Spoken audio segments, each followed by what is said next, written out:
I only learned much later about the precarious circumstances surrounding my birth.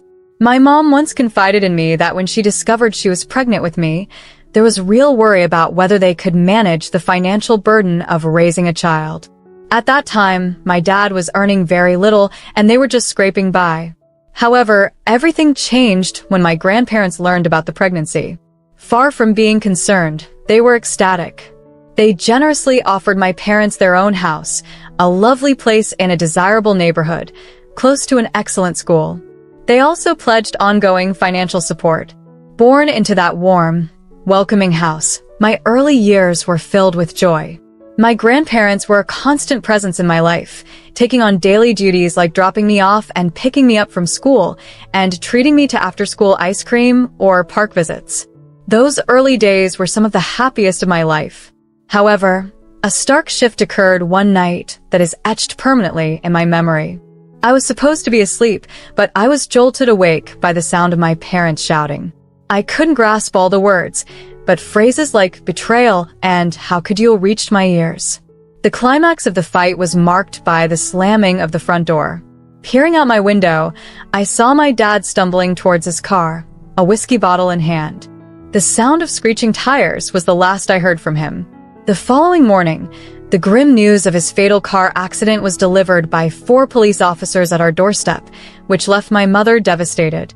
The funeral is a blur in my memory, dominated by the sight of my father in a coffin and the pervasive sound of crying. My grandparents' faces, wet with tears as they held me close, are a vivid memory from that day.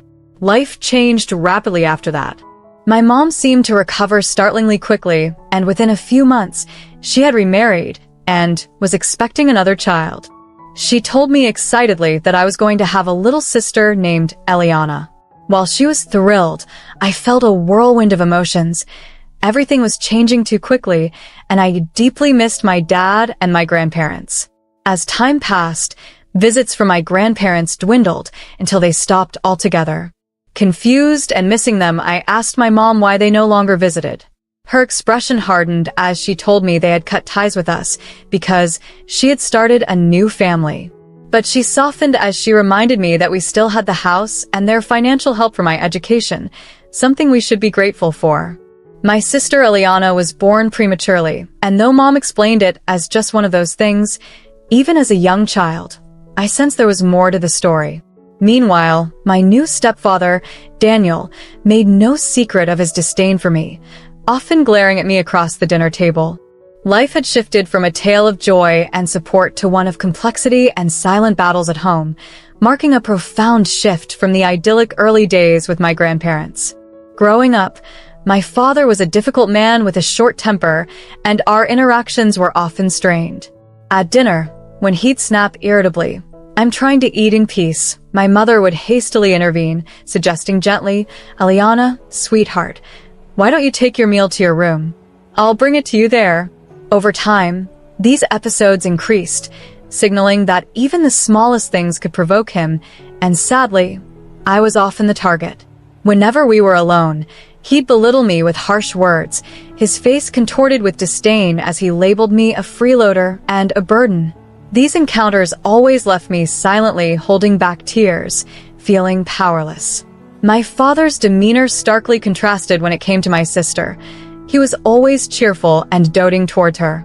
He would playfully lift her onto his knee, spoil her with presents, and speak in a sweet tone that always seemed to unsettle me. His pet name for her, my little angel, accompanied by promises of surprises, only emphasized the disparity in how he treated us.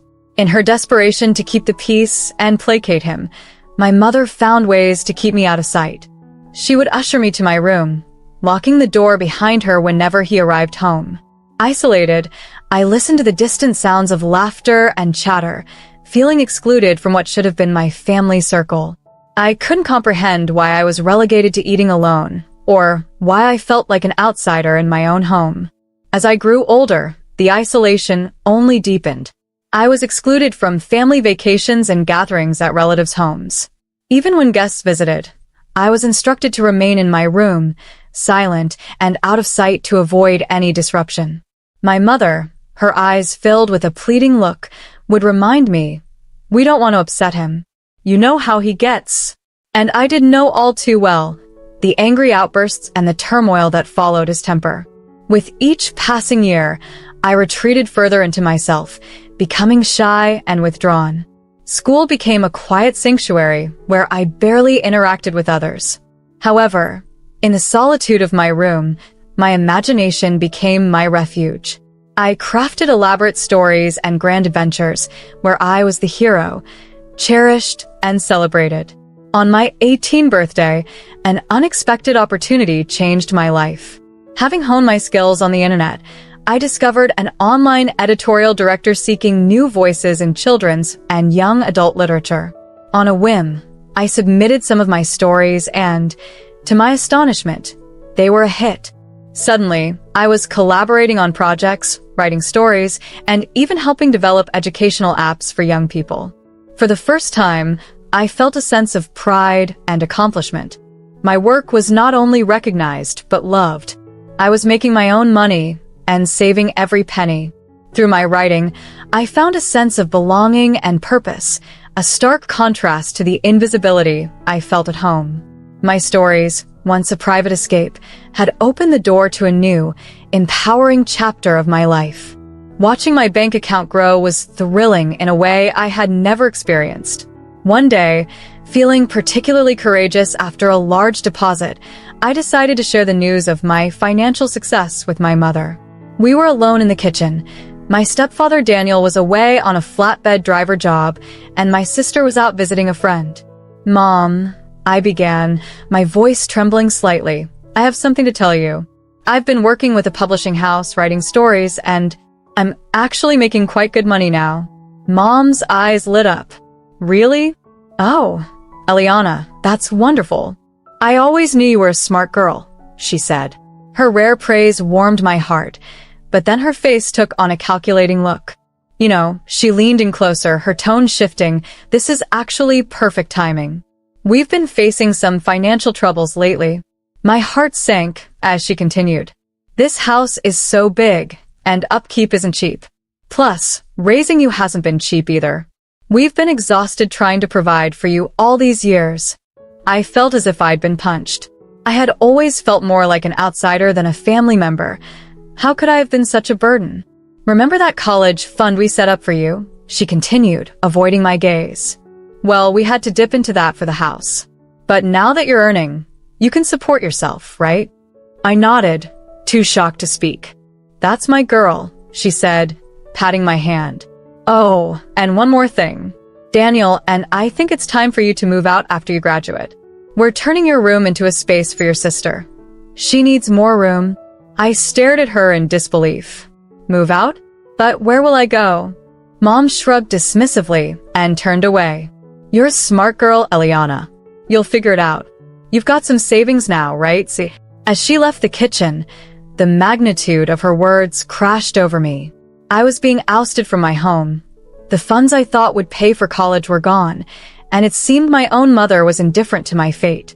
The months until graduation passed in a haze of anxiety and frantic planning. By day, I focused on finishing high school with strong grades. By night, I poured myself into my writing, scrimping and saving every dime. Yet no matter how I adjusted my budgets, the costs for college, tuition, living expenses, books, were overwhelming.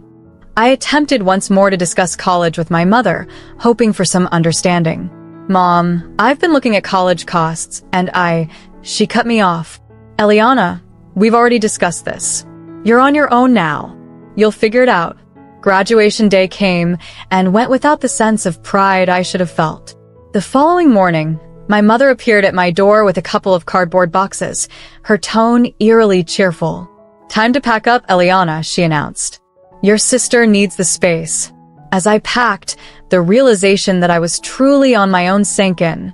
My dreams of further education seemed more distant than ever, and I knew that from now on, it was up to me to shape my future. Overflowing with excitement about her new room, I packed my belongings into boxes, trying to hold back tears as I finished. When everything was ready, my mom assisted me in moving them to the front door.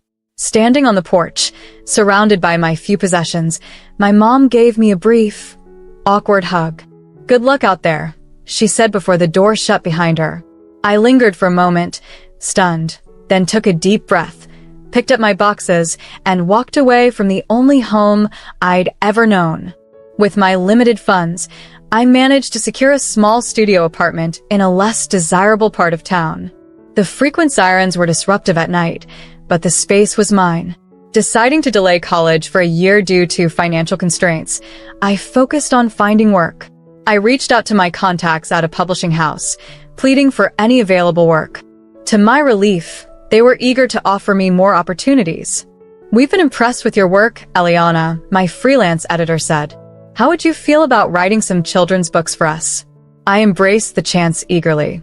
Soon, I was immersed in writing and illustrating, working tirelessly.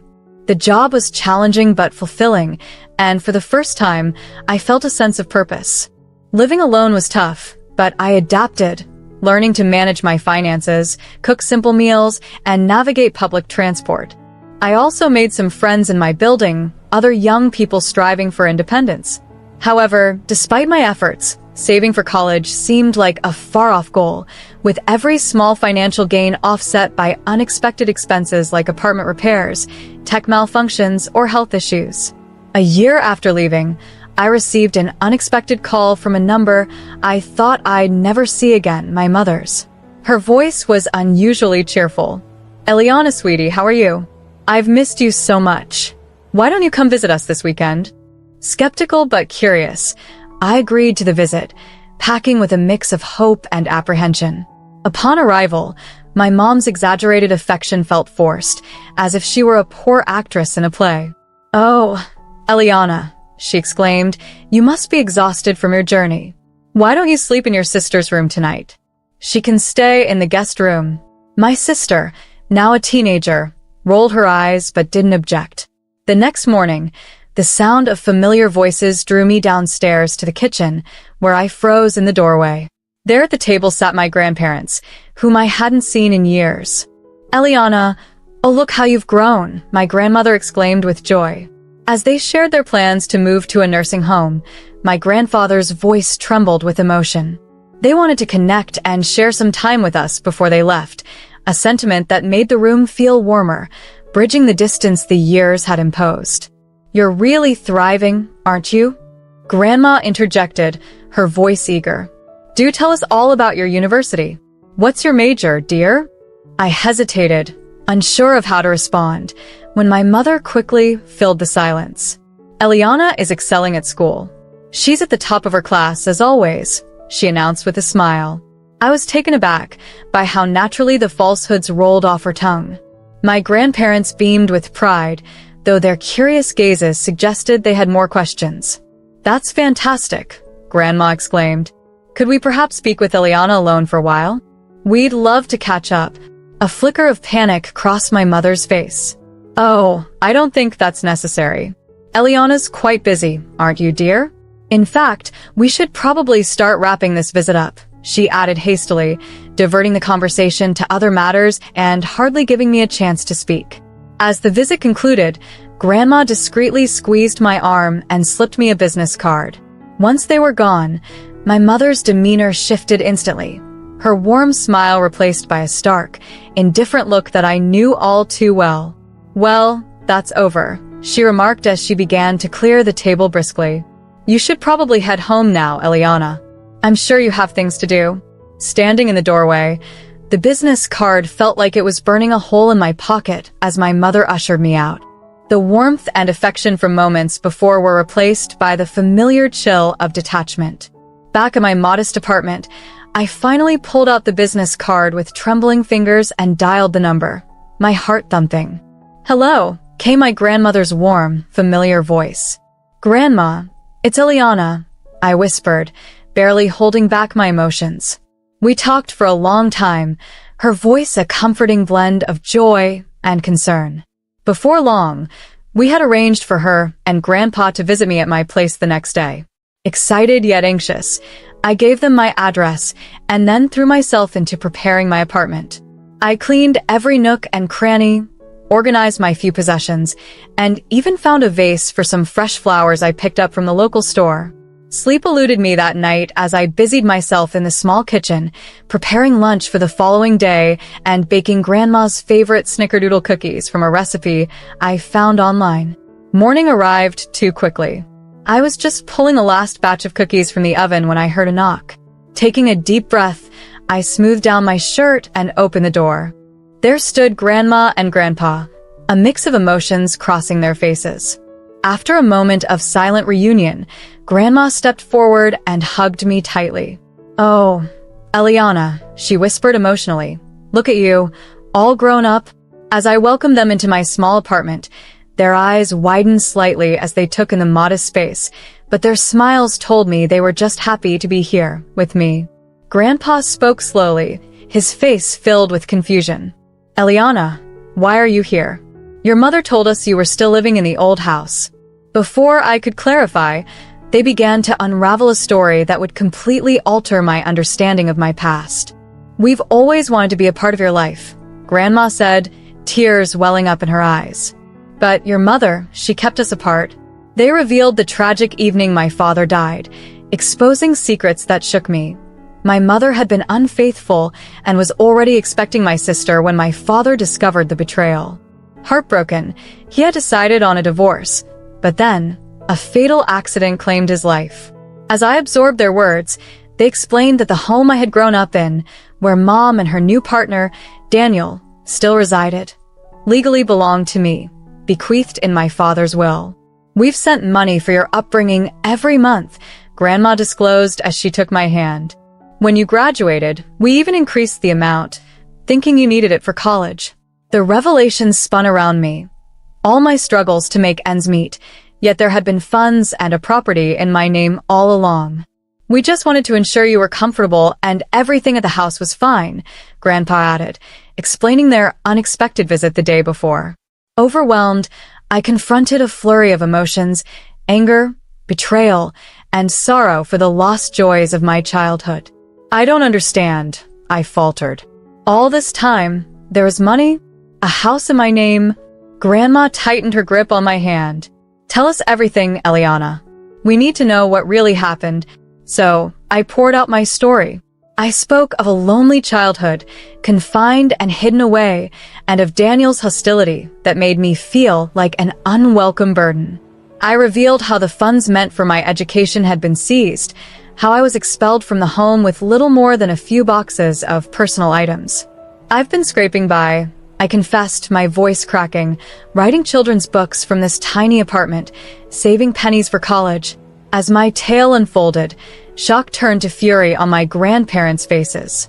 Grandpa's complexion reddened, his fists balled in anger. "This is unacceptable," he seethed. "What your mother has done, it's theft, it's abuse. We're going to make this right, Eliana. I promise you that." True to their promise, my grandparents wasted no time. They retained a top lawyer, and together we embarked on a legal battle to reclaim what was rightfully mine. The courtroom drama was intense. Mom and Daniel painted me as a wayward, ungrateful child, but the overwhelming evidence, bank records and testimonies from neighbors about my seclusion, swayed the judge. Justice ruled in my favor.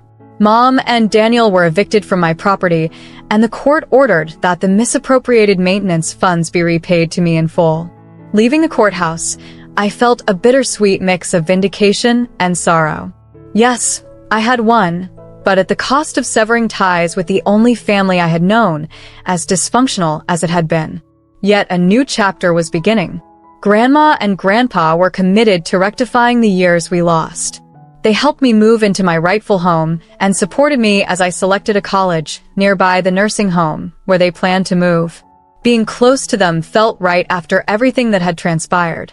For the first time in a long while, life seemed almost perfect. Growing up, I often visited my grandparents, basking in their love and wisdom. We spent countless hours playing chess, watching classic films, and engaging in deep conversations. They shared stories about my father, helping to piece together the scattered fragments of my own history. However, I was learning that life could be simultaneously generous and ruthless. Just when I was starting to settle into this newfound joy with my grandparents, tragedy struck. My grandfather passed away suddenly from a heart attack, and my grandmother followed him just 3 months later. The doctors claimed it was natural causes, but I knew the heartbreaking truth. She had lost her will to live without him. Once again, I found myself alone, engulfed in grief. Having only just reconnected with them, I was just beginning to heal the wounds of my past. With their loss, I immersed myself in my studies, trying to find solace in academia, but the void was palpable every holiday and milestone I couldn't share with them. As years passed, life found a new rhythm. I graduated from college with honors and landed a prestigious job at a publishing house, the very one that had given me my first break as a teenager. With the inheritance from my grandparents, I bought a cozy apartment near my workplace, a place I could truly call my own. My financial situation improved significantly. I rented out my grandparents' house and my childhood home, which provided a steady income stream. For the first time, I felt secure, stable, and, most importantly, happy. I had a circle of friends, a fulfilling career, and a peace I had never known before. However, life always has its surprises. One Sunday afternoon, an unfamiliar number appeared on my phone, but I immediately recognized it. It was my mother's. With a mix of curiosity and apprehension, I answered. Her voice was unnaturally sweet, oozing with feigned affection. She quickly delved into a sob story about my pregnant sister, who had been abandoned by her husband. They were all crammed into a tiny apartment. My mother, her boyfriend Daniel, and my sister. They were desperate. My mother alternated between begging and crying, employing her old manipulative tactics. As she spoke, painful memories resurfaced. The lonely nights locked in my room, the years of neglect and emotional abuse, the day she kicked me out with nothing but a few boxes. She pleaded for help, claiming we were family. I responded coldly, questioning her notion of family, reminding her of her past actions. She tried to argue that it was all in the past, but I countered that the effects were present and real. She was only reaching out because she needed something as always. I advised her to resolve her own problems, echoing the harsh advice she gave me when she abandoned me. I firmly wished her luck, echoing her own dismissive words from years ago, and hung up. As I blocked her number, a tremor ran through my hand, but a sense of liberation followed. For years, I had carried the burden of her neglect.